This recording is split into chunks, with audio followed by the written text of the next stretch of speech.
Washington, President Donald Trump pardoned former chief strategist Steve Bannon as part of a flurry of clemency action in the final hours of his White House term that benefited more than 140 people, including rap performers, ex-members of Congress and other allies of him and his family.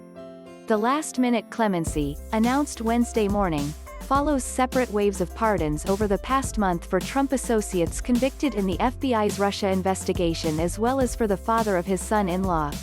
Taken together, the actions underscore the president's willingness, all the way through his 4 years in the White House, to flex his constitutional powers in ways that defy convention and explicitly aid his friends and supporters. To be sure, the latest list was heavily populated by more conventional candidates whose cases had been championed by criminal justice activists. One man who has spent nearly 24 years in prison on drug and weapons charges but had shown exemplary behavior behind bars had his sentence commuted, as did a former Marine sentenced in 2000 in connection with a cocaine conviction. But the names of prominent Trump allies nonetheless stood out.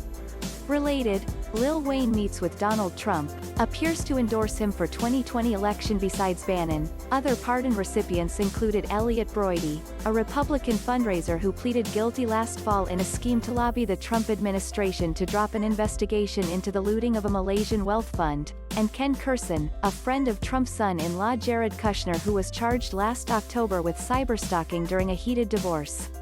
Bannon's pardon was especially notable given that the prosecution was still in its early stages and any trial was months away. Whereas pardon recipients are conventionally thought of as defendants who have faced justice, often by having served at least some prison time, the pardon nullifies the prosecution and effectively eliminates any prospect for punishment. Steve Bannon is getting a pardon from Trump after defrauding Trump's own supporters into paying for a wall that Trump promised Mexico would pay for, Democratic Representative Adam Schiff said on Twitter. And if that all sounds crazy, that's because it is.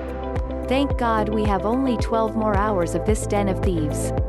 And while other presidents have issued controversial pardons at the ends of their administration, perhaps no commander-in-chief has so enjoyed using the clemency authority to benefit not only friends and acquaintances but also celebrity defendants and those championed by allies.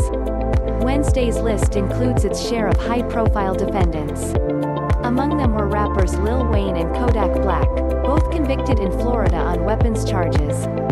Wayne, whose real name is Dwayne Michael Carter, has frequently expressed support for Trump and recently met with the president on criminal justice issues.